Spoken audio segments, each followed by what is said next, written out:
What's up, my fellow MMA super fans? My name is Nisi Gashano, and today we are joined by a top prospect who returns to action on Friday, May 31st, with a chance to extend his undefeated streak. Let us all welcome Mr. Carlo Buminaang, the Bull.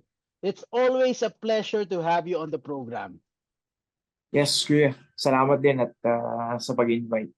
Wala ka naman, the Bull. Anyway, Carlo is scheduled to compete in a three-round bantamweight MMA bout at One Friday Fight 65 against Russia's Chayan Urzak. I hope I pronounce it correctly. Pero, Carlo, how's your preparation for this fight, knowing that you will be facing a dynamic Russian fighter in your fifth assignment under the One Friday Fights banner? Super pinagandaan. Super talaga. Talagang well prepared pinaghandaan ng mabuti kasi yung Bibiro. si Orzak is uh, ano siya meron yung stamina niya, tapos strength, tapos masipag siya. Kaya dapat mas higitan or kailangan pag Pantayan. uh, pag-ensayo ang mabuti. Mm. Talagang hindi basta-basta eh. Yeah. Carlo, the last time we saw you in action was last February, if I'm not mistaken, and getting a submission victory over Xi Jinping. If I'm not mistaken, your first career submission victory. Since that matchup, what are the things that you have worked on to improve your game? Yung na-improve yung self-confidence, tapos um, nakita ko mas uh, nakita ko hindi kailangang hindi kailangang mabilisan ng laro. Oo. Kailangan pero nakita ko nag-improve, maging more sharp Uh, sa sa and focus sa laro yun, and compose. yeah, Yan pati yung yung mga patience. nakita ko, patience. Yeah. Carlo, every time you're inside the ring, you kept on outdoing your last performance. Let's put it that way. Pero the Bull, heading into your next bout, does that give you some form of pressure? Or do you believe it's just a byproduct or the byproduct of your effort and dedication in training? That's why you're able to perform at that level.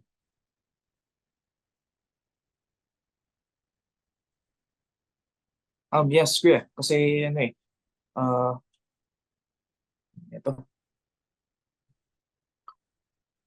sorry, Oh, nag-lag yeah, yeah. Go kanina. ahead, go ahead, go ahead.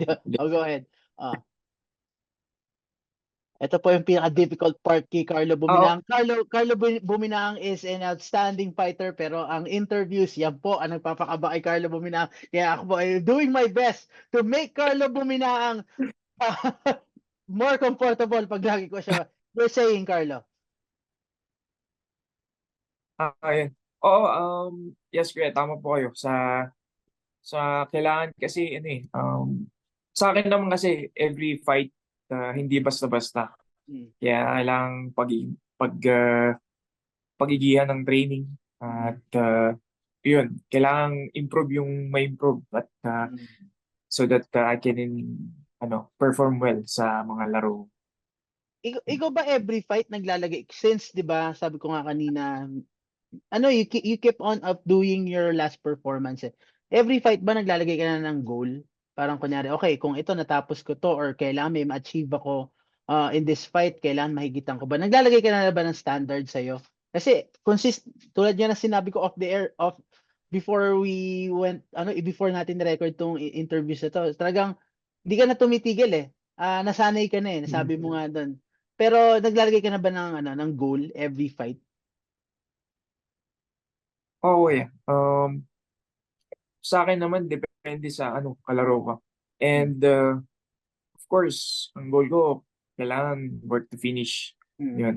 Pero hanggang sa, hanggat, uh, hanggang kaya yung ganun, yung Mm. maintain yung work to finish. Mm. Yun at yun ang laging goal ko. Mm. Alright. Carlo, mapunta tayo sa laban mo. What do you see in Chayan Urzak's game that makes it an interesting matchup on Friday? I, I can see that we're both more on standing. Mm. So, maging interesting ang striking namin dalawa. Mm. And same time, magkakaroon kami ng wrestling pa rin. Mm. Wrestling grappling. We we touched on the topic of your opponent's best attributes as a fighter. Now, let's look at the other side of the fence, Carlo. What do you see as your advantage heading to this matchup?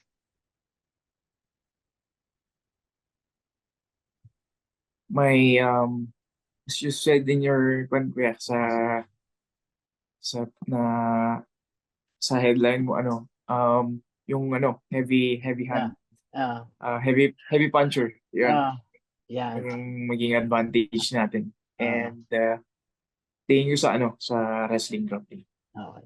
Now, Carlo, if you win here, it will mark your fifth straight win in one Friday fights. You already got your 10K bonus, $10K bonus. Do you think a victory on Friday will make you undeniable and eligible for a six-figure contract and a permanent spot on the main roster of one championship? For me, hope so na ibigay itong buwan na to. Uh, kasi sobrang buro Kasi, ka na sa one Friday fights. oo eh. Uh, so parang it Sana makes nga. you undeniable. It makes you undeniable if you win here. Yes. Oo. Kasi itong kalaban ko rin. Mm-mm. Hindi rin Kasi basta-basta talaga. yeah, yun nga rin kasi kung titignan din natin yung track record nung makakalaban mo, parang he is also in the position eh. If ever manalo naman din siya Mm. dito, fourth straight, ikaw fifth straight. So parang paunahan na lang din. Kung ikaw ay palarin the bull, you'll be the first mixed martial artist and Filipino to graduate from one Friday fights to the main roster. Matanong ko lang, what does that mean to you and your career as a mixed martial artist? It means a lot sa akin kasi for the 5 years na um, tuloy ang training, improvement, and the hard working, it's Yes. very, siya, tawag nito, tawag nito. Fulfilling ba? Fulfilling. Yes, ah, fulfilling po siya. mm, And yun, means a lot and it will be life-changing kasi, ah, ano eh, um, nandun ka ikaw na. ba naman, Mm. mm, Carlo, tsaka mabigyan. masarap ba sa pakiramdam na alam mo yun, napag-usapan natin in our first interview na parang tagal mo rin ng inintay to be in this position. Ngayon, inaani mo na lahat ng paghihirap, yung sacrifice, and also yung patience na alam mo yan, na ginugol mo or pinakita mo just to be in this position. Ano siya, nasabi mo na nga fulfilling eh. Pero can you describe the feeling that unti-unti inaani mo, you're reaping the fruits of your hard labor? Siyempre, masaya kasi ganun pala yung pala yung mga kapalit ng mga sacrifices, yun, ah, binigay mong time, effort sa larong ito, yun. Nakaka-uplift tapos Yeah. sobrang saya. Yun. Yeah. Carlo, we touched on yung impact of or sabihin natin yung magiging effect nito if you get that six-figure contract. But how about your team, Team Lakay? Gaano kalaking bagay siya for your team if ever you get to accomplish that? If ever you get to earn the six-figure contract? Because kung ikaw yung magagraduate, you would be the third Team Lakay, the current Team Lakay member na makakasama on the main roster.